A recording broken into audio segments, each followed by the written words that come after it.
to happen in modern times, because you have a secessionist movement in the south which is just waiting for the opportune time to break away from the north. You have the Houthis who are asking for greater say or a larger autonomy in their areas, and you have Al-Qaeda which is taking advantage of this situation to regroup and broaden its scope in the central part of Yemen. Mohammed Al-Qubati, who's a senior member of the ruling party, just told me that this unity government is the best option for Yemen to try to have a transitional period to start to think about what kind of government we would like to see in the future. If Ali Abdullah Saleh is to resign anytime soon without an agreement, forget about Yemen. Every single house which is a cache of weapon, every single man who is armed either with a dagger or with an AK-47 rifle could take out to the streets. It's just going to be a bloodshed. Yeah, that is the concern. Hashim Al-Khabara, thank you. Thanks very much indeed. And Shadi Hamid from the Brookings Doha Centre, when we were talking away from the camera, you thought Yemen had reached a particular point. Where has it got to? Well, just the other day, we saw the largest pro-democracy protest, perhaps really in Yemen's recent history. I mean, we're talking about 100,000 plus, so the numbers are getting bigger. And up until then, we were talking about 10,000, 20,000, but it's been building. It really seems that the protesters have the momentum. And this is the problem. When regimes wait and they don't really initiate real democratic reform, the demands of the protesters become more and more. And now we're really at a stalemate. The protesters are very clear. They want Ali Abdullah Saleh to resign. Ali Abdullah Saleh does not want to resign. It'll be interesting to see how they compromise on that issue. I do dislike the phrase power vacuum, because it could mean so many different things. But Hashim was saying in his report there that if the president goes, if there's unrest on the streets, it has the potential to be far more unpleasant than scenes that we've seen in Egypt and in Bahrain and places like that, because everybody is armed in that country. Yemen is a bit different than Egypt or Tunisia in the sense that the central government doesn't control all of the country. You have different factions that are more powerful in different areas, and it is a big question. I mean, what do you do about the secessionist movement? What do you do about Al-Qaeda? Yemen is a bit of a powder keg, and it could really blow up at any point. So that's the big question. Does the opposition have a plan? And if it does blow up, if it descends into complete anarchy, it could be a replica of Afghanistan, in the sense that there is no real central government, there is no functioning authority there. And already there is Al-Qaeda in the Arabian Peninsula there. Well, hopefully not as bad as Afghanistan. We should remember, though, that President Saleh hasn't done a great job of managing the country himself. So it is possible that the opposition, with a broader base of support in the country, with more optimism about where the country is going, could do a better job of bringing people together behind a common pro-democracy agenda about rebuilding the country. So it's hard to say right now, but Saleh hasn't done a great job himself. But you're going to have to be not only a skilled politician, but also a great understander of human nature and a diplomat to do that. Shadi, thank you very much indeed. That's Shadi Hamid from Brookings Doha. Continuing in this theme, the theme of change, in just a moment. What's happened to Gaddafi's Ukrainian nurse? It looks like she's left him behind. And the Oscar goes to Colin Firth. Natalie Portman, The King's Speech. And few surprises in Hollywood, as The King's Speech is crowned the big winner at this year's Oscars ceremony.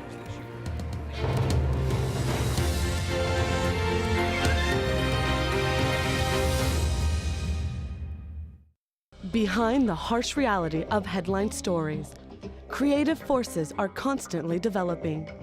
Across the globe, people use their talents, their imagination, and their vision to break down powerful barriers. From a small backroom theater challenging a despotic regime, to the courage of individuals searching for expression. With rich colors and clear voices, people communicate to a wider world. Artscape, coming soon on AlJazeera.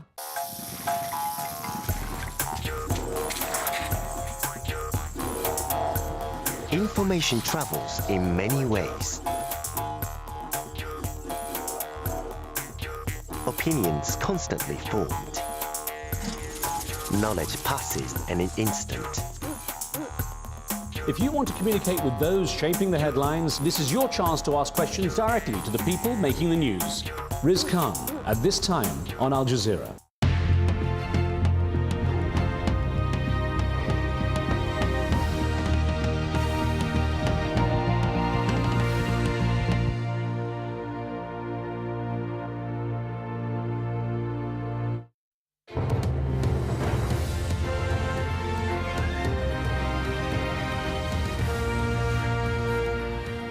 David Foster on this Al Jazeera News Hour. Good to have your company.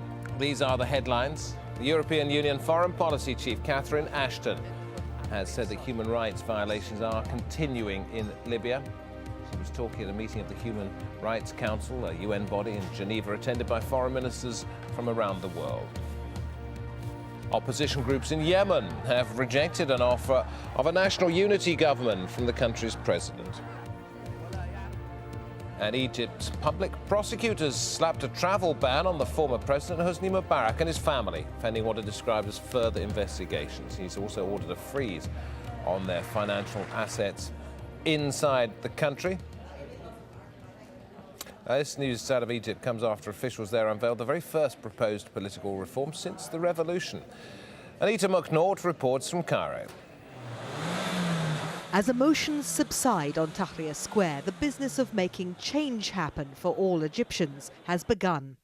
The Egyptian constitution perpetuated the country's draconian emergency laws and consolidated power in the hands of the former president.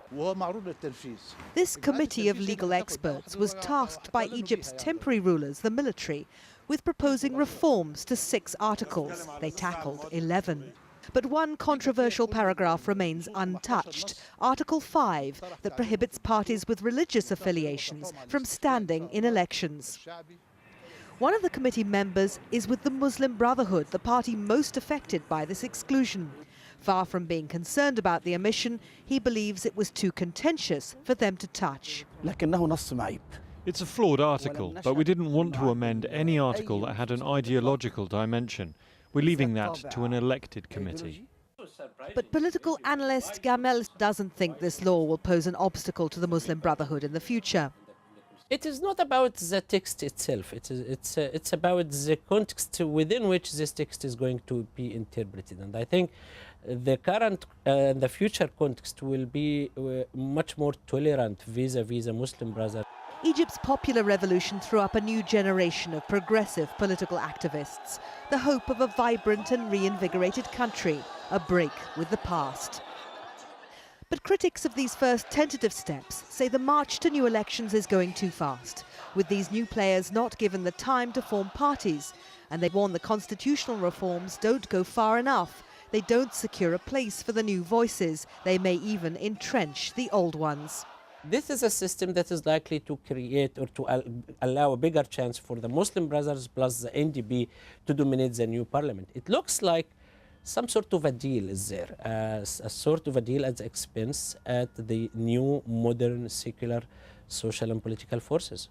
The people of Egypt are impatient for change. If they find 6 months down the track that the revolution has merely delivered a new version of the old order, some of these people are going to be seriously disappointed. Anita McNaught, Al Jazeera, in Tahrir Square, Cairo.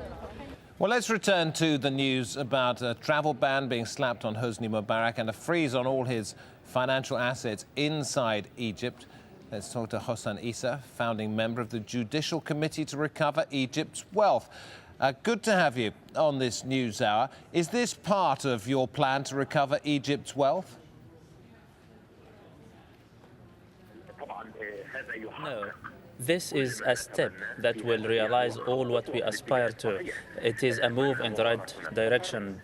Imposing a travel ban on Hosni Mubarak is a very critical and important step at this point, simply for the reason that so long as he exists in Egypt within the grip of the judiciary, the wealth can be restored even through a bargain deal with him. However, over the past few days, a great deal of the property and assets of Mubarak's family have been siphoned. Some is reported to be siphoned to one or many Arab states where it is very difficult to recover these assets. It is critical and important in terms of recovery, the recovery of the assets, and also the possibility of Mubarak standing trial. Now, the newspaper started to disclose his balance accounts in the Egyptian banks. Huge amounts for him and his wife. It is an act of pillage for which he should stand trial. Imposing a travel ban him is a precursor not only to the recovery of the wealth of the Egypt, but it is also important for the possibility of prosecuting him. We'll start with the financial irregularities. Let me ask you a question, because I don't want to go beyond what you've said at the beginning at this point. When you said he has in the last few days siphoned money off to Arab countries, which countries are you talking about? Because clearly you know that this is happening, therefore you might have some leads. And how much are you talking about? Which countries, first of all? Some reports say or suggest that he has close ties with the monarchy of Kingdom of Saudi Arabia, and that's why it was suggested. It was also reported that Hussein Salim, that he was very close to Israel, and one of the henchmen of Mubarak, whose name is used for depositing the property, has siphoned this amount to Israel. However, all these are unconfirmed reports. It is likely suggested that it has been siphoned to Saudi Arabia. I was asking a question yesterday when the former Interior Minister was given a court date on charges of money laundering. I was asking somebody whether, in fact, it was thought that he'd been laundering his own money or perhaps money belonging to those higher up the food chain, as the way I put it. Would he have been laundering perhaps Hosni Mubarak's money? No, Habib al-Adli is merely a policeman officer. I don't think he would be tasked with this assignment. This assignment was given to senior top-notch businessmen. However, exporting gas to Israel, it is known that Mubarak has made his wealth out of arms deals and also the aids received by Egypt, and the most significant was exporting gas to Israel. You know that Mubarak used to reside in Sharm el-Sheikh, and Sharm el-Sheikh in a property owned by Hussein Salim, one of the largest hotels. Around this hotel, he built 3 palaces, one for Mubarak, another for his son Jamal, and the other son Ala. Mubarak used to dine in Sharm el-Sheikh with Hussein Salim, who was very close to him. On the very first days of the revolution, this man fled from Cairo airport in a private jet before any travel ban could have been imposed. It is also reported that he was carrying a huge amount of precious metals and gold and also cash. That's Hossein Issa. Thank you very much indeed. Talking to us live from Cairo, part of the Judicial Committee to Recover Egypt's Wealth, talking about the freeze in Egypt of Hosni Mubarak's money and that of his family, suggesting that Mubarak may well have been trying to move money out of the country during the course of the last few days, and that led to this ban on travel and a freeze on his money inside Egypt. So much of what's happening across the Middle East and North Africa is interrelated. Take a look at what's happening in Jordan. Opposition leaders there continuing to demand a greater pace of reform, despite the promises of new laws this year by the Prime Minister.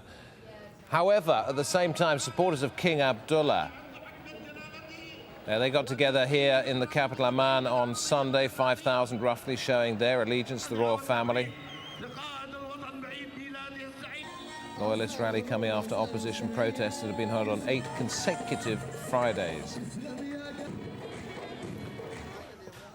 And Oman. Protesters here blocking roads to the country's main port, and a supermarket burning after being looted on Monday, according to witnesses. The government in Oman's promised more jobs and unemployment benefits in response to the protests.